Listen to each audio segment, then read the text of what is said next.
What is going on, everybody? I am back today because I'm probably the last person to review this movie at this point. It's been out for over a week now, but I'm going to be talking about Alien Romulus. And if you saw, I just released my review for Ridley Scott's original Alien, and I plan on watching the entire series of Alien films because I love the Alien films. Despite the quality of each and every one of them, I find all of them to be very enjoyable. The original Alien is one of my favorite horror films of all time. And I was really excited to watch this movie for a few reasons. For starters, this stars Cailee Spaeny, who I think is one of the most exciting actresses right now. I loved her in Priscilla. I thought she was incredible in Civil War. I've just been really impressed with the projects that she's been picking, so I was very excited to see her in this movie. And David Jonsson, who was in Rye Lane, was absolutely incredible in that movie. And when I saw that he was going to be in this film, I was really looking forward to his role as well. And also, this movie is directed by Fede Álvarez, who made the Evil Dead remake, which is one of my favorite horror remakes of all time. So I've already seen what he's been able to do with a pre-existing property,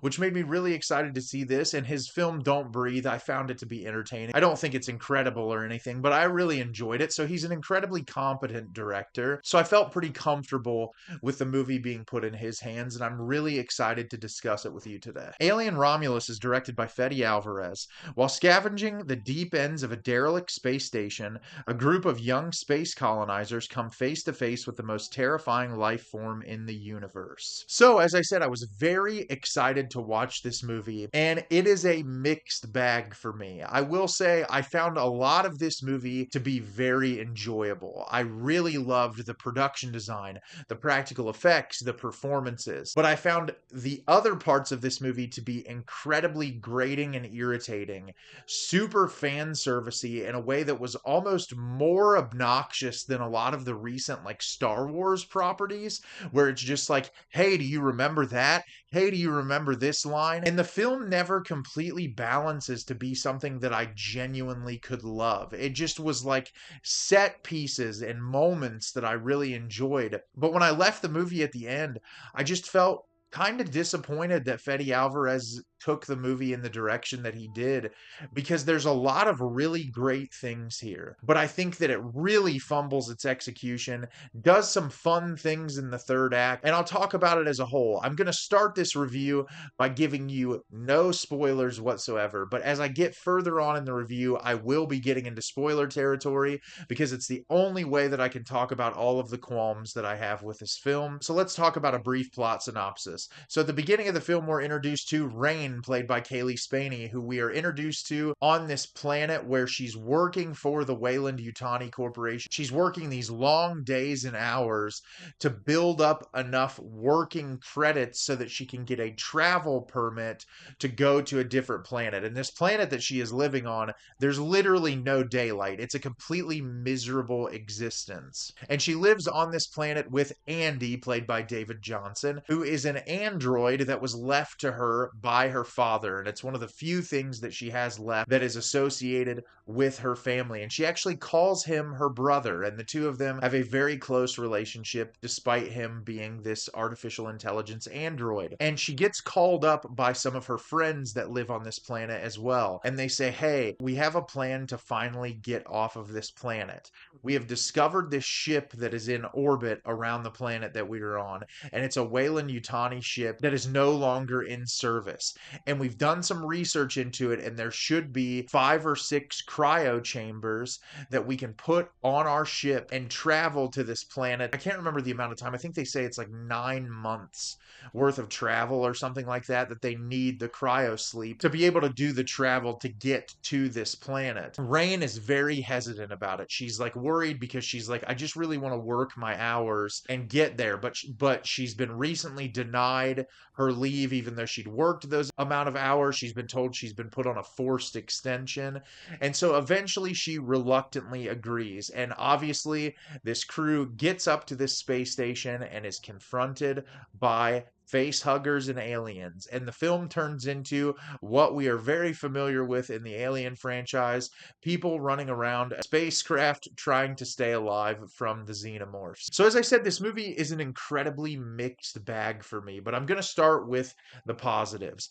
Cailee Spaeny is fantastic in this movie. I really liked her performance. She gives off some Sigourney Weaver vibes, but in her very own way. Just a very strong, badass lead character who is really easy to follow. I feel like she does a lot emotionally in this movie through her facial expressions and bodily movements, which doesn't surprise me because she did a phenomenal job with that in Priscilla and Civil War, and that carries over into this. She has a lot of really like badass sequences in this movie that I really enjoyed watching her performance here. David Jonsson, who plays Andy, is probably the standout of the movie.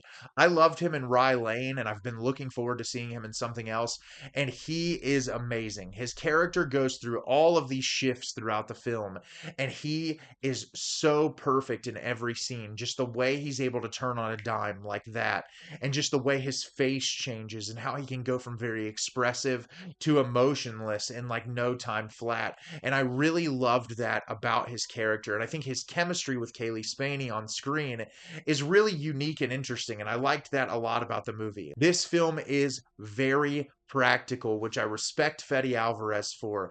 I'm so sick of CGI fests in movies now, and I think CGI is a tool that, when utilized correctly, can work very well. But films rely so heavily on it as of recently, and you can see the practicality in this film, whether it be like animatronics of the xenomorphs, or people in costumes, or just like builds that they made, and like figurines of face huggers and all of these different things. You can see the practicality throughout the film, and to me it makes the movie scarier when the things feel more realistic and less computer generated. It's something I really respect a lot. I also love the set design in this movie. There's so many cool set pieces on the space station that they get on, and it's beautifully shot. There are so many incredible moments in this that just capture the empty spaces of this ship and do a really great job building up tension and anxiety as the film goes on. There are some sequences in this movie that are truly horrifying. There's one in particular with the face huggers in this room that's partially flooded, that I think that the way that the scene was shot and how it builds tension and suspense is great. There's another scene with the face huggers where they have to like slowly walk through this room so they're not detected. And I thought the tension in that scene was really excellent as well. There's some really cool shots of the xenomorphs in this. There's some new things with the xenomorphs that we haven't seen in previous Alien films that I think were cool to add on to the lore of the movie.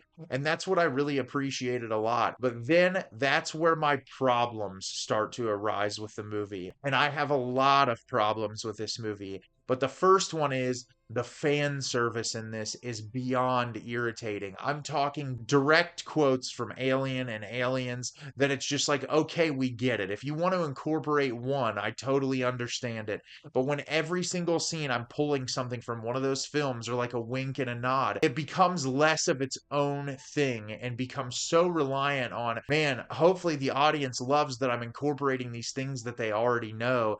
And that's very frustrating as an audience member, because it makes you feel like an idiot. It makes you feel like the director and the team behind it feels like you as an audience member are so stupid that you can't just appreciate the unique and original story they're trying to tell. They have to try to incorporate all of that garbage that you've seen before. And what makes those original films so special is they're not relying on all that. They just exist in their own world. And I get incorporating elements of it. There's these beautiful shots of like the ripped up Nostromo at the beginning of the film. I loved that stuff. I thought it was great. But the one-liners, the scene where like the guy in the party is teaching Cailee Spaeny how to use the gun, it's like shot for shot from Aliens. Like the framing, the way that they act with one another, it just felt like the same exact scene. And it's like, please just exist in your own right. I don't need that. It's too much. It just becomes really repetitive.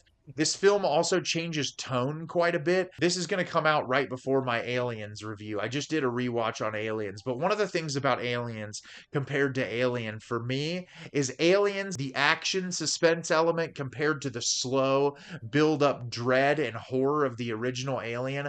I'm not as big of a fan of the action schlock, and this movie gets into a couple of moments where it's the guns ablazing action schlock, and it pulls a lot of the tension away for me. I feel like there's a lot of dread build up in this movie that's executed really well, but whenever it got into like action schlock territory, I checked out of the movie. It was just so much less interesting, and it was like the problems I have with what James Cameron did with Aliens. And despite the fact that I think Aliens is a super fun movie and I really enjoy it, I just don't think it's anywhere near as suspenseful or effective as the original Alien. And this movie fell into a lot of those problems for me as well. And that's when I have to talk about the biggest spoiler in the movie. And so if you haven't seen Alien Romulus yet, go see it, come back, watch the remainder of my review, or if you don't care, continue to watch. But I can't talk about this without spoiling it, so we're getting into spoiler territory right now.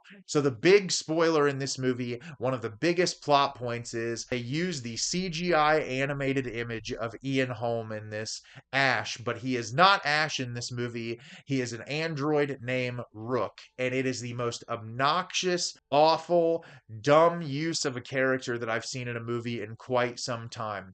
Obviously, I'm sure Fede Álvarez, if he was defending this, he would say, oh, all the androids in the universe at this time all look exactly the same. But that's stupid because we learn early on Andy is an android model that's been used prior. Obviously, Bishop later on in Aliens. You have David's character from the Prometheus films. Androids can look different. The CGI look of Ian Holm in this is horrible. It is some of the worst CGI I've seen in a movie in a long time. It's almost comical how bad it looks. And I was like, okay, if it's in one scene, I can live with it and move on.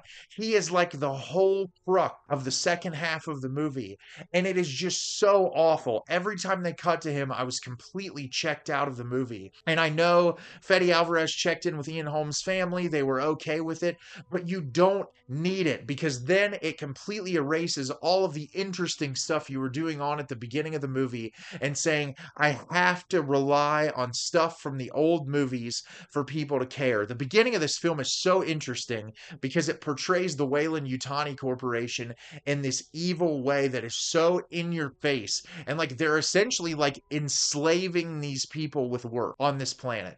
They have to stay here. They can't travel. They can't get off of it until they've worked a specific amount of hours, and they keep extending the amount of time that they have to work. And I found that to be completely and totally fascinating. And as soon as they introduced Ian Holm, I was like, oh my God, here we go.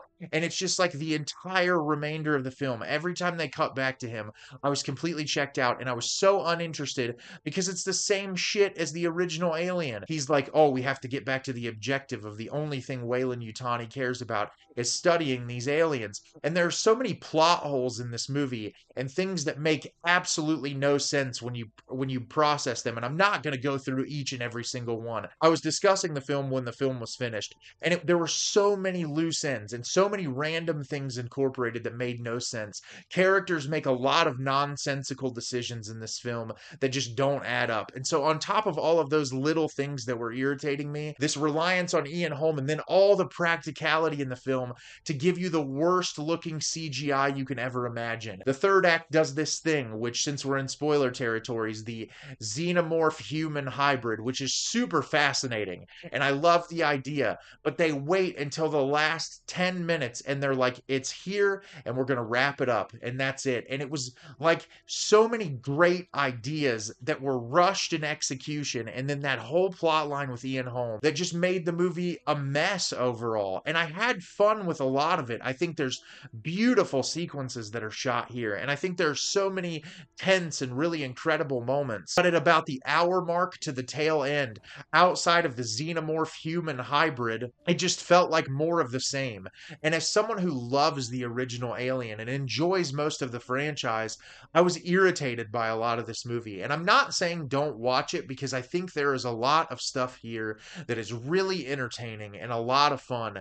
But I think if you're as much of an admirer of the original film as I am, you're going to be frustrated by how much it leans in to all the referential bullshit. And I wish that it didn't, because I think it would have been way more effective otherwise. So have you seen Alien Romulus? Did you love it? Did you hate it? Leave me a comment down below and let me know what you thought. I thought this movie had a lot of fun moments, but overall, I was really disappointed in the fan service nature of the film. As always, if you can like the video and subscribe to the channel, helps me out a lot and lets me know the type of content you're looking for. I'm always putting out new material and look forward to getting more out for you in the near future. And as always, everyone, thank you so much for watching and have a great rest of your day.